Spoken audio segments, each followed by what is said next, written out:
Hi welcome to హాసాగ్యూ నేను మీ Manoj. Pakistan cricket బోర్డుకు shock తగిలింది. పాక్ వెళ్లేందుకు బీసీసీఐ నిరాకరించింది. పాక్ లో ఆడేది లేదని చెప్పి ఐసీసీకి తేల్చెప్పేసింది Bharat. So hybrid model formula అమలు చేయాలని విజ్ఞప్తి చేస్తుంది. తమ మ్యాచ్ శ్రీలంక లేదా యుఏఈలో నిర్వహించాలని కూడా విజ్ఞప్తి. అసలు ఈ మ్యాచ్ జరుగుతుందా లేదా వీటన్నిటి గురించి మనకు తెలుసుకోవడానికి మనతో పాటు ఈరోజు ప్రముఖ స్పోర్ట్స్ అనలిస్ట్ నరేష్ గారు మనతో ఉన్నారు. సో ఆయనతో మాట్లాడే ప్రయత్నిద్దాం.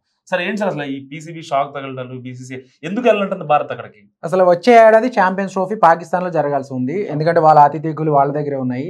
సో వాళ్ళు ఆల్రెడీ డ్రాఫ్ట్ షెడ్యూల్ కూడా ప్లాన్ చేశారు. యాజ్ పర్ వాళ్ళు అరేంజ్మెంట్ చేసుకుంటున్నారు. అయితే మనకి కొన్నేళ్లుగా పాకిస్తాన్ క్రికెట్ కి మనకి ద్వైపాక్షిక సంబంధాలు లేవు. పూర్తిగా ద్వైపాక్షిక సంబంధాలు తెగిపోవడం. సో అప్పటి నుంచి మనం ఆడలేదు. ఎందుకంటే 2009లో ముంబై దాడులు జరిగిన తర్వాత ఉగ్రవాద దాడులు చేస్తే పాకిస్తాన్తో మనం పూర్తిగా బంద్ చేసాం. కేవలం ఐసీసీ టోర్నమెంట్లో ఆడుతున్నాం. అంటే వరల్డ్ కప్ కానీ, T20 వరల్డ్ కప్ కానీ, ఈ ఛాంపియన్స్ ట్రోఫీ కానీ ఇటువంటి మ్యాచ్లు మాత్రమే ఆడుతున్నాం. అది కూడా తటస్థ వేదికల్లో మాత్రమే. సో అప్పటి నుంచి ద్వైపాక్షిక సంబంధాలు తెగిపోయిన తర్వాత ఇప్పుడు ఫస్ట్ టైం వాళ్ళకి ఆతిథ్య హక్కులు వచ్చాయి. సో లాస్ట్ ఇయర్ కూడా వాళ్ళకి ఆసియా కప్ వచ్చినప్పుడు కూడా మన మ్యాచ్లు వేరే చోట పెడితేనే ఆడతామని చెప్పేసి చెప్పాం. సో రీసెంట్ గా పాకిస్తాన్ క్రికెట్ బోర్డు ఏం చేసిందంటే వాళ్ళ డ్రాఫ్ట్ షెడ్యూల్ ప్రిపేర్ చేసి ఐసీసీకి పంపించేసింది.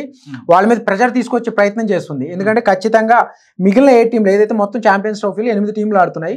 సో 7 టీంలు అంగీకరించి మనం మాత్రం తేల్చలేదు. సో రీసెంట్ గా మనకి తేల్చింది ఏంటంటే, బీసీసీఐ తేల్చింది ఏంటంటే, మేము పాకిస్తాన్ వెళ్ళేది లేదు ఎట్టి పరిస్థితుల్లో. మా మ్యాచ్లు హైబ్రిడ్ మోడల్ అంటే తటస్థ వేదికలో పెట్టాలి.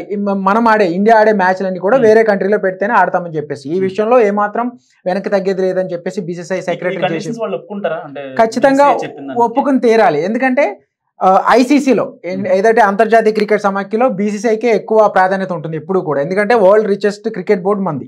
సో ఆ ప్రయారిటీ చూసుకుంటే కనుక మన మాట ఎక్కువ చెల్లుతుంది.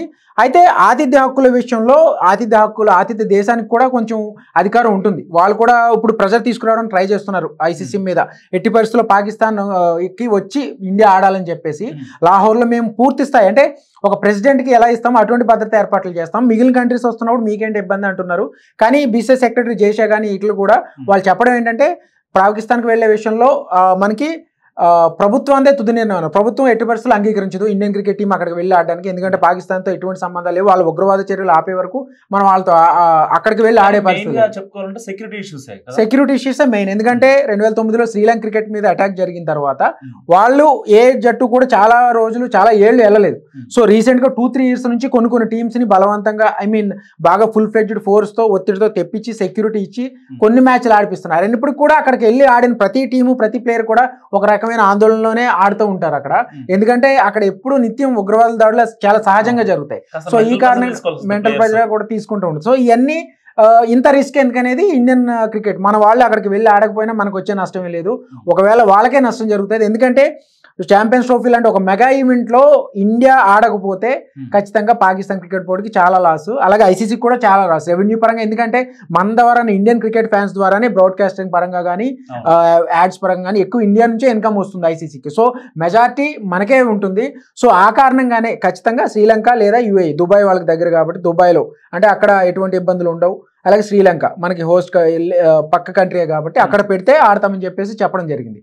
సో దీనికి పాకిస్తాన్ క్రికెట్ బోర్డు మాత్రం అంగీకరించిస్తుందా లేదనే చూడాలి. ఎందుకంటే ఆల్రెడీ వాళ్ళు ఐసీసీతో సంప్రదింపులు చేస్తున్నారు. ఎందుకంటే మేము డ్రాఫ్ట్ షెడ్యూల్ ప్రిపేర్ చేసాము. రానున్న రోజుల్లో ఎట్లాగైనా ఖచ్చితంగా ఇండియాలోనే ఇండియన్ టీంని అక్కడ తీసుకొచ్చి ఆడిపిస్తేనే వాళ్ళకి ఫ్యూచర్లో కొన్ని టోర్నీలు వస్తాయనేది వాళ్ళ భావన. అలాగే ఇప్పుడు వేరే చోట పెట్టాలంటే వేరే కంట్రీస్లో పాకిస్తాన్ క్రికెట్ బోర్డు అక్కడ స్టేడియంని రెంట్కి తీసుకోవాలి. అక్కడ హోస్ట్ కంట్రీకి ఏదో శ్రీలంక కానీ దుబాయ్ కానీ అక్కడ వాళ్ళకి పే చేయాలి. మళ్ళీ ఈ ట్రావెల్ అరేంజ్మెంట్స్ ఇవన్నిటికి కూడా వాళ్ళకి అదనపు భారం.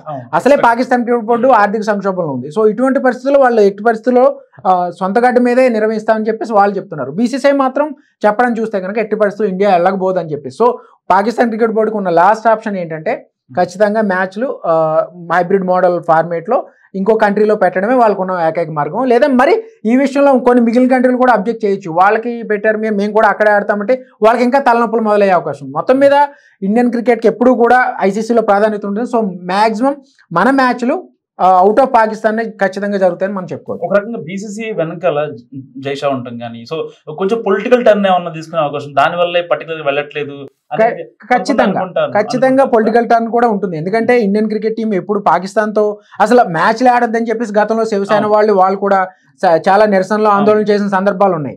అయినప్పుడు కూడా ఐసీసీ టోర్నమెంట్ లో యాజ్ పర్ వాళ్ళ కండిషన్స్ రూల్స్ ప్రకారం వాళ్ళ ఐసీసీ రూల్స్ గౌరవిస్తూ కేవలం తటస్థ వేదికలో వాళ్ళతో ఆడుతూ వస్తున్నాం. దాన్ని కూడా కొంతమంది వ్యతిరేకిస్తారు. అయినప్పుడు కూడా మనకి ఒకవేళ మనం ఆడకపోతే మెగా టోర్నమెంట్ లో ఒక రీజన్ ఎటువైపు ఉంటుందో వాళ్ళకి నష్టం జరుగుతుంది. సో అందుకని మనం ఆడుతూ వస్తున్నాం. దీని వెనకాల పొలిటికల్ రీజన్ కూడా ఖచ్చితంగా ఉంటుంది. ఎందుకంటే ఎవరు కూడా as a Indian cricket fan గా ఏ ఫ్యాన్ కూడా పాకిస్తాన్ వెళ్ళి అంత రిస్కీ ఫ్యాక్టర్ లో మ్యాచ్లు ఆడాల్సిన అవసరం లేదనేది చాలా మంది అభిప్రాయం. సో ఇప్పుడు గవర్నమెంట్ కూడా ఆ విధంగానే ఉంటుంది, బీసీసీఐ కూడా అదే పద్ధతిలో ఉంటుంది. గవర్నమెంట్ నిర్ణయాన్ని ఖచ్చితంగా బీసీసీఐ కూడా ఫాలో అవుతుంది. ఎప్పుడు కూడా గవర్నమెంట్ ప్రభుత్వానికి వ్యతిరేక చెప్పే పరిస్థితి లేదు. ఎందుకంటే సెక్యూరిటీ ఇష్యూస్ మెయిన్. మిగిలిన దేశాల్లో ఎలా ఉన్నా కానీ ఇండియా పాకిస్తాన్ ఇష్యూ ఒకటి సెపరేట్ గా ఉంటుంది. ఎప్పుడు కూడా వేరే ఖచ్చితంగా ఆగిపోవాల్సింది. వాళ్ళు కూడా ఎప్పుడు కూడా వెళ్తానని చెప్పట్లేదు. లాస్ట్ ఒక 6 months నుంచి కూడా వాళ్ళు చెప్తుంది, మీడియా వాళ్ళు అడిగినప్పుడు జేషా చెప్తుంది ఏంటంటే government they final decision. So వాళ్ళు వద్దు అంటే వద్దు, లేదంటే లేదు. కానీ ఒక టోర్నమెంట్ సజావుగా జరగాలంటే as per ICC rules follow అవ్వాలి, వాళ్ళకి ఒక గౌరవం ఇవ్వాలి. కాబట్టి ఆ రూల్స్ని ఫాలో అవ్వాలి. సో తటస్థ వేదిక ఇది బెస్ట్ ఆప్షన్. తటస్థ వేదికలో పెట్టినందుకు ఓకే అదనపు ఖర్చు.